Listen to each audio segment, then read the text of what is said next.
Good morning, Miriam. Good morning, Chloe.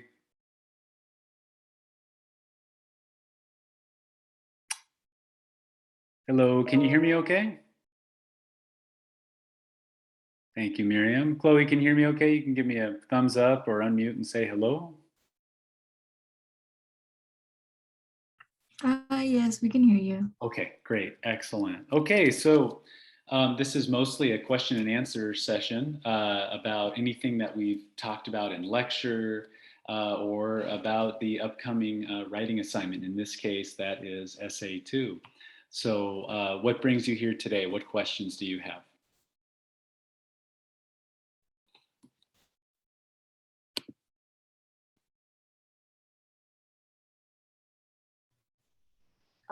I was just hoping to get a better understanding of the prompt and that can improve on this essay and get a better grade than my last.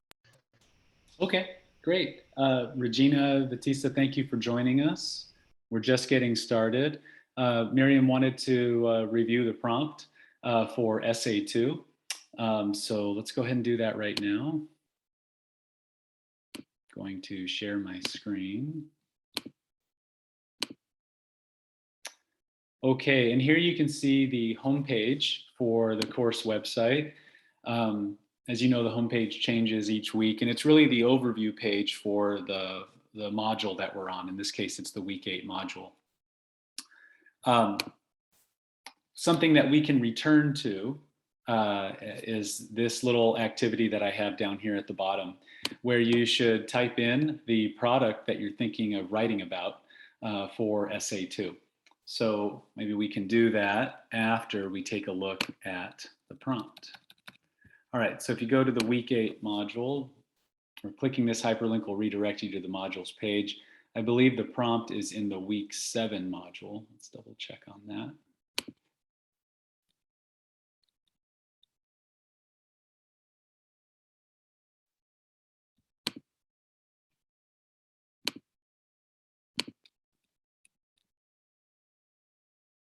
Okay, so there's the prompt. Have you all had a chance to read the prompt?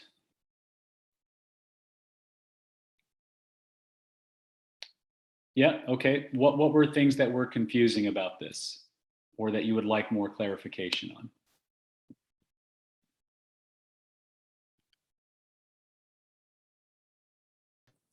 on? Maybe where it says as a way of applying our method of sign interpretation. Like I'm a little confused on what you mean like by sign interpretation. So there was a lecture earlier in the semester about sign analysis.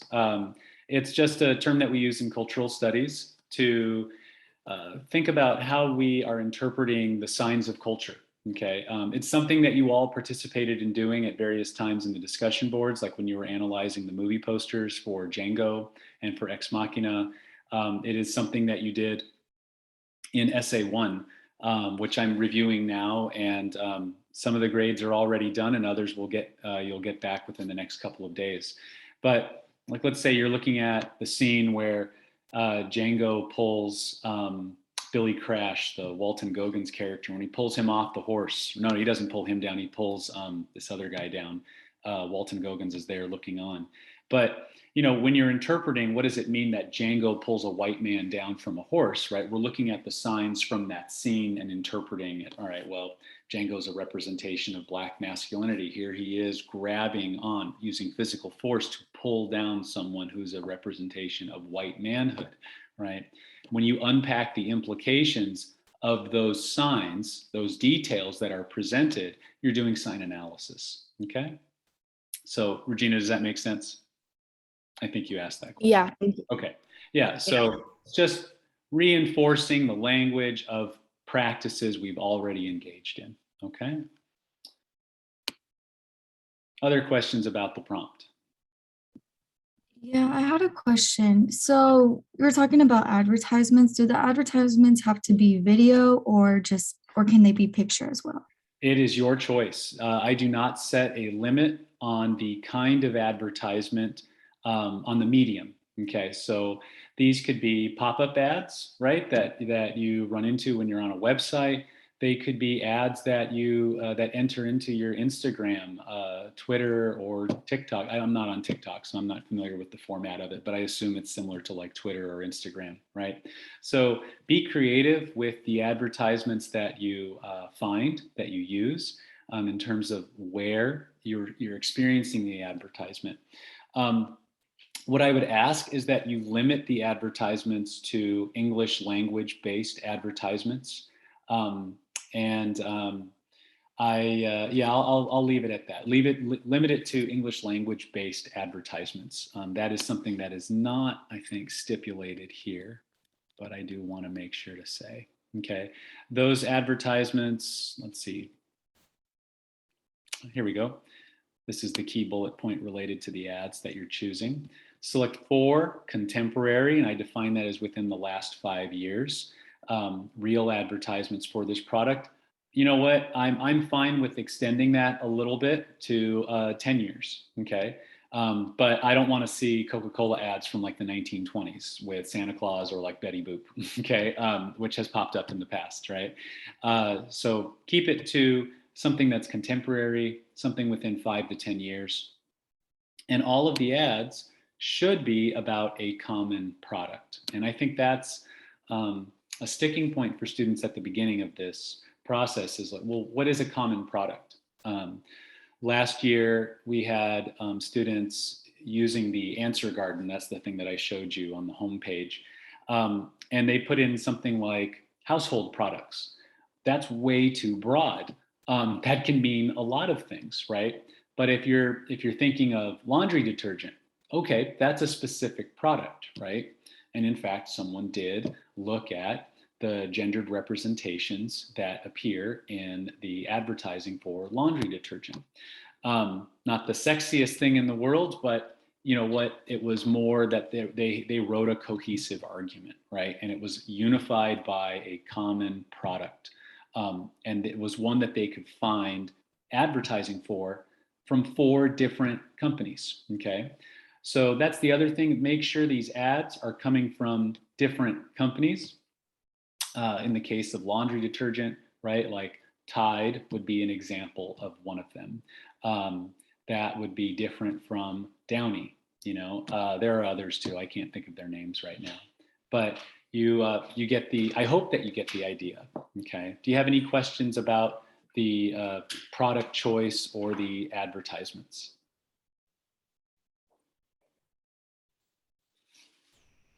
Um, so like if you choose a product, could be the like razors for shaving. Can our essay be like how it's like targeted to be more feminine towards women and more masculine towards men? Is that what you mean? You know, I've had a lot of students do papers on razors. The thing about so razors would be the product. I think that even that is a little bit too broad. If you're going to, when you're doing a comparative analysis, which is essentially what this paper is, you should be consistent, right? So if you're going to look at feminine razors, right, then you should only look at the spectrum of how are they advertised. Okay, how are razors or how are feminine razors represented? So you get a cohesive sense of what is the representation of femininity, or what are the multiple forms of femininities that are represented in these ad campaigns. Okay, conversely or alternatively, you could do that for men. Okay, male razors, right? I think if you split it and you do, 2 male and 2 female, that's going to create, I don't want to say an incoherent, but an underdeveloped argument, because you're really only relying on 2 different advertisements to support your construction of masculinity and 2 for femininity. Okay, so my recommendation, if you want to go that route, is look at feminine razors, right? And look at how different companies represent that, and or you could do it for men, right? Razors for men. Okay, Miriam, does that answer the question? Yes. Good. And Batisa, you had a question? Yeah, so about the whole like underdeveloped feminine and masculine analysis, do you want us to do just a feminine analysis, or a masculine analysis for all of our topics? Well, I do think that that would probably lead to a more cohesive argument. I think if you are, it is unified by the product, right? So like if we go back to the case of laundry detergent, okay, what is like a consistent representation that we have here, okay? It's, yeah, depending on what it's gonna be. I do think that it's probably, remember you guys, a principle behind constructing claims is specificity, okay, and unity. If you're using and in your thesis, oftentimes that can lead to making maybe too many different claims, okay? And I'm running into that a little bit with the Django papers, okay? So for this paper, I would recommend sticking to either to one gender identity that is being represented. I don't want to limit it to the binary, either man or woman, okay? Because one of the things that we look at in gender is fluidity and representation. So I'll say, I think you should be examining one gender identity as it is represented in advertisements for a particular product, okay? Great. Other questions? Do you have products that you want to check on to see whether they are specific enough? I can definitely share with you how students in the past have engaged with those things successfully or unsuccessfully.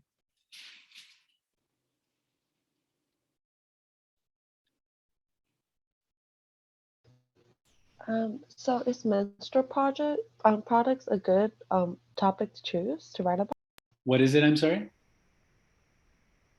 Menstrual products like period, like tampons, pads, stuff That's like that. totally fine. I guess I would just keep it very specific to like pads, right? Like, okay, what are the different companies that advertise for it? How do they advertise differently? Okay, that is totally fine.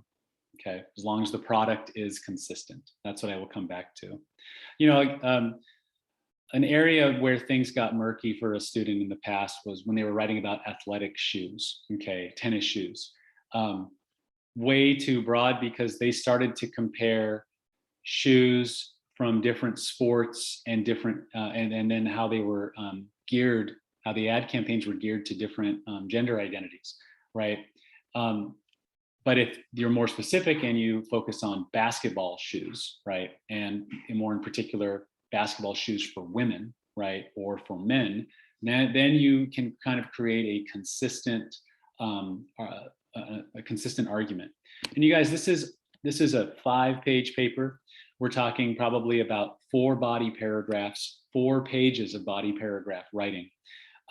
That's going to be 1 full body paragraph for each advertisement that you're looking into. This is really the beginning of an argument. So trying to take on something that looks at the representations of both men and women, okay, is going to be, I think that's where I'm making my case for saying I think that that's going to end up being a little underdeveloped or possibly disorganized. So I encourage you all to make it as specific as possible with both your product choice and the gender identity that you're examining. But as you said, Miriam, feminine products are just fine. Menstrual products are just fine.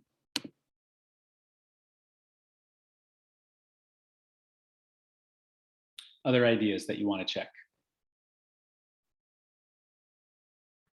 I wanted to ask if like shampoo is way too broad, since especially it could be used for men and women. Yes. But I'm not sure like if you can focus just on like women hair products. That's or, like, totally fine. Yes. shampoo. Yeah. But when you say hair products, that goes beyond shampoo, right? Because now we're talking about other things that can affect the quality of the hair. Are we talking about hairspray? We're talking about hair products. Are we talking about things that can like a hair straightener, right? But if you stick to feminine shampoo, okay, that's totally fine. Okay.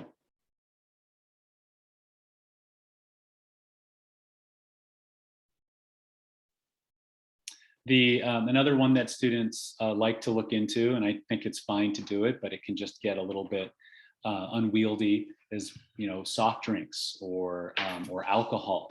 Way too broad. Got to make it more specific. I would even say when looking at something like beer, okay? Distinguish regular beer, okay, from light beer. You know, you can look at, there are so many light beers that are out there. Be consistent with your organization. Look at nothing but light beer. Okay, look at representations of gender in those light beer ads, but don't mix and match light beer with non-light beer.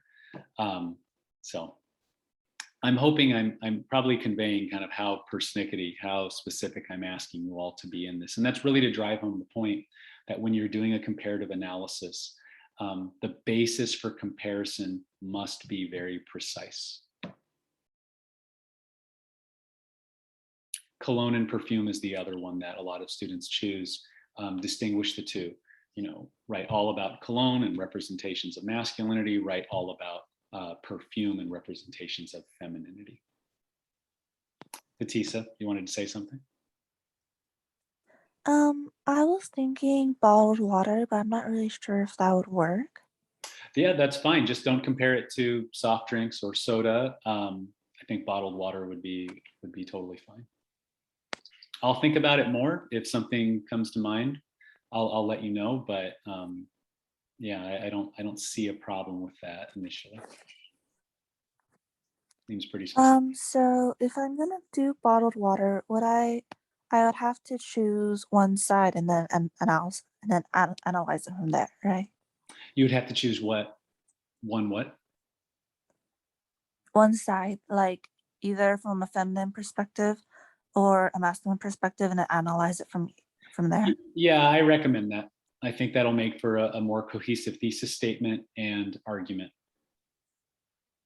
Okay. If you're looking consistently at, let's say, representations of masculinity in these 4 different advertisements, each one coming from a different company, right? How does company A represent masculinity with bottled water? How does company B, C, D? Okay, yeah.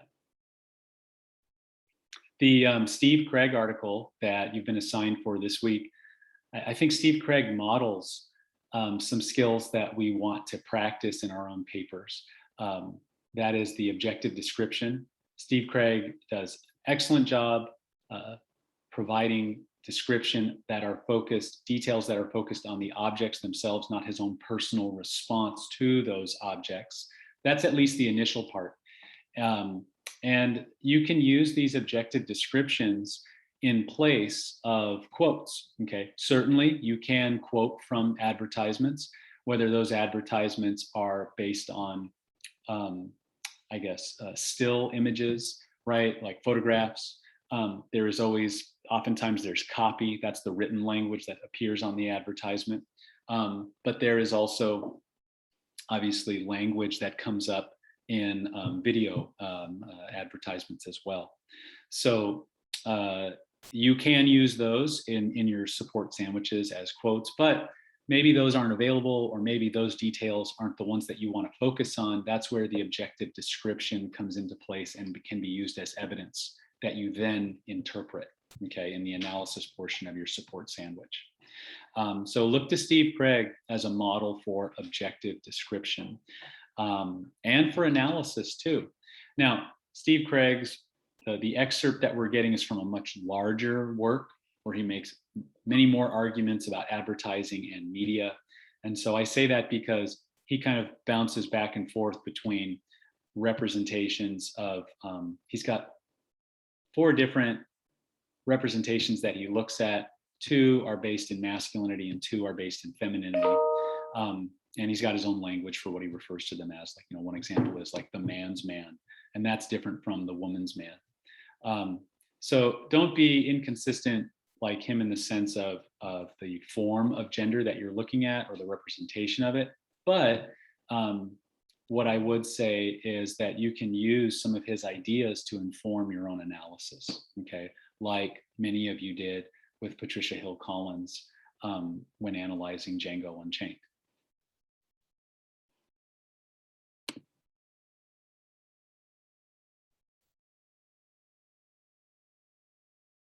And I do want to remind you all of the different policies that I have. You are allowed to submit assignments later. I don't really encourage that one as much. The one that I really do encourage though is the redo policy, okay? If you get a grade on an assignment and you want to make it better, then we set up a contract.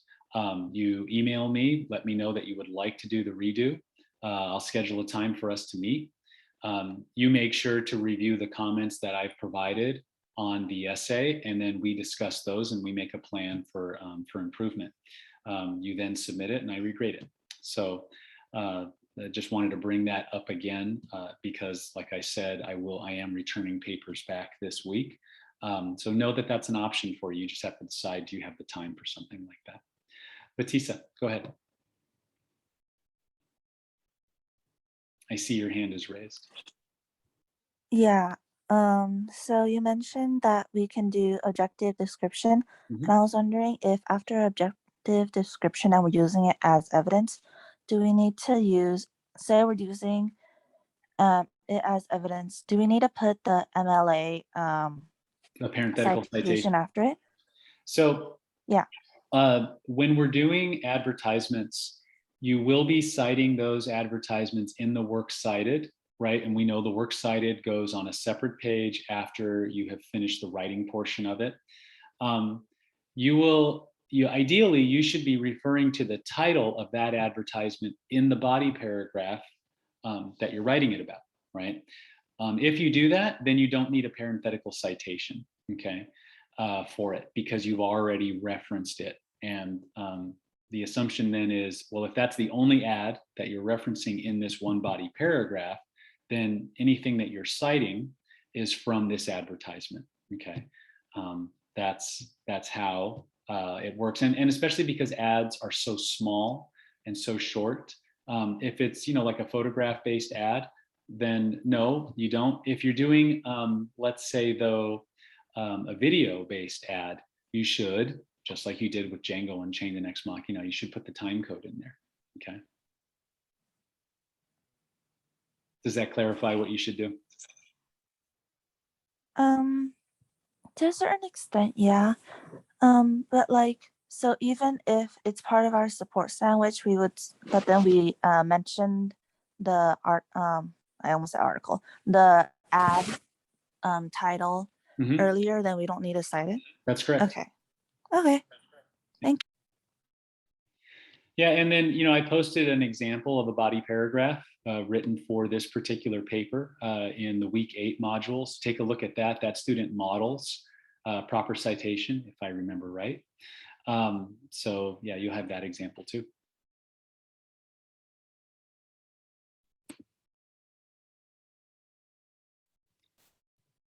Any other questions for now?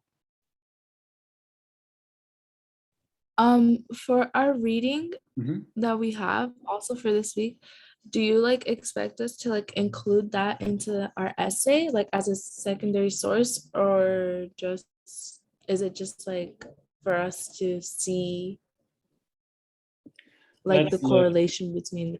Sure, right. You're right. It is definitely for you to see some skills that are modeled that we should follow. But I do state right here in this bullet point on the prompt that you do need to incorporate at least one of the scholarly sources from the recent class readings. So that would be, and I identified them, Steve Craig or Gail Dines, okay? There was that voice thread that I included before about, well, where can you how can you incorporate scholarly sources? The most obvious place I think is as a supplement to your analysis. So you do your own analysis. And by the way, this is something I'm noticing with the papers. There's we're leaning too much on our secondary sources here, and we're not developing our own analysis of the primary source information. So like in the case of Django and Ex Machina papers, there is some quoting from the films, but if we're only having 3 quotes from the film in a 5-page paper, I think that's insufficient, okay? What I've recommended is that your 2 support sandwiches should be based on the primary source that you are analyzing, because the closer we are to the information, right, the more credibility we have with the claims that we're making. So stay close to what you are analyzing. In this case, it would be the advertisements, okay? I actually discourage you from looking at other articles analyzing advertisements outside of the ones that I'm looking at here. Do not bring those in to the paper, because when that has happened, I feel like students have done that at the expense of their own critical voice. Okay, I need to see, how do you analyze the signs of these advertisements? Okay, so yes, you do need to bring in Gail Dines or Steve Craig. I recommend that you bring in their ideas in your analysis section of each support sandwich. You analyze the primary source first, and then you can supplement or enhance your analysis by bringing in a concept that they have talked about, or possibly quote from them. Okay. The other place that I think is good to bring in a quote or an idea from Steve Craig or Gail Dines would be in your introduction, to bring that into the context or the problem portion of your intro. Okay, so yes, that is a required element of this paper, to incorporate the ideas from either Gail Dines or Steve Craig. Great question, thank you. Other ones? Do we have to pick between Gail Dines or Steve Craig, or can we use both? You can use both for sure. Yeah, I think that's a great idea. I think they do pair well together in some ways. I think Gail Dines' critical method is more developed. Her concept of porn culture is one that I think a lot of students have latched onto and have used in multiple papers. I like the Steve Craig article mostly for the way that he demonstrates objective description and sign analysis. I think he does a really, really great job. So yes, you can do both. I think there was someone else who unmuted themselves, maybe to ask a question. You mentioned something about objective analysis earlier when you're also talking about objective description. I didn't catch it quite really, so I wanted to ask if you could repeat it. Well, what I was saying about objective description, which is different from analysis, right, is that objective description is when you, the observing subject, right, looks at an ad and you do a really good job of describing what is present in the ad, right? And you're using more factual statements, okay, observational statements, okay, for that description. What we want to avoid, or what we want to limit, is subjective description, okay? So, a really obvious one is, oh, that guy looks good, right? Or, he's in this cool pose. What does that mean, right? That's very subjective, what we think is cool or what we think is good. But if you say, well, the model is standing contrapposto, putting more weight on the right hip, okay, looking to the left of the image into the distance, right? Okay, that's a more objective description because it's focused on characterizing the posture, possibly the language, the color schemes that are being presented there. So avoid words like, and what I should say is avoid words like cool and sexy by themselves, okay? Those words are more abstract and vague, okay? They rely on a lot of cultural assumptions. Those words are fine to use if you are pairing them with objective description, okay?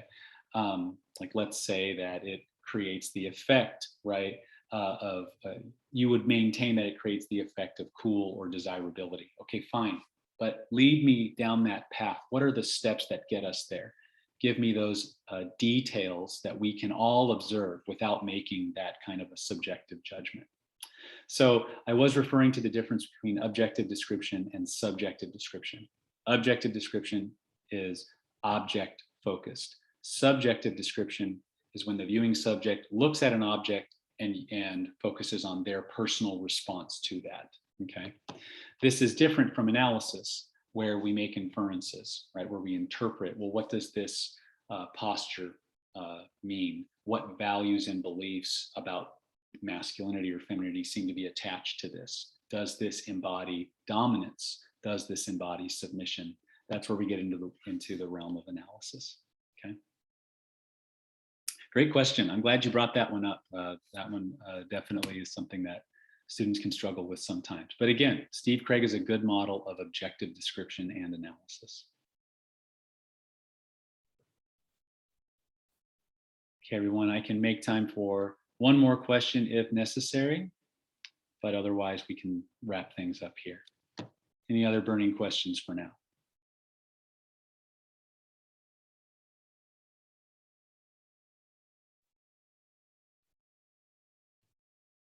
Okay, seeing none and hearing none, I will end our impromptu Q&A session.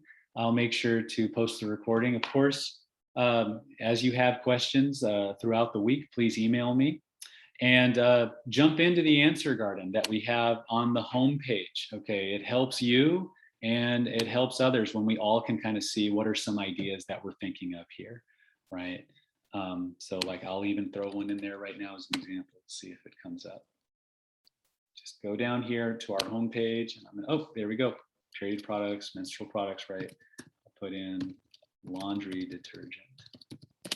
Okay, and the more prominent the options are, the more people that put in one particular one, the larger the image gets. You guys know how word clouds are. So, okay, thank you all for your time. I really appreciate it. Thank you so much for your questions. Okay, I do believe that many of your classmates will benefit from reviewing these. Okay, and of course, as you have more, please let me know. I'm gonna check the chat. It looks like there's another message. Thank you. Yes, thank you. Have a good day. Take care. Thank you. Bye bye. Bye-bye.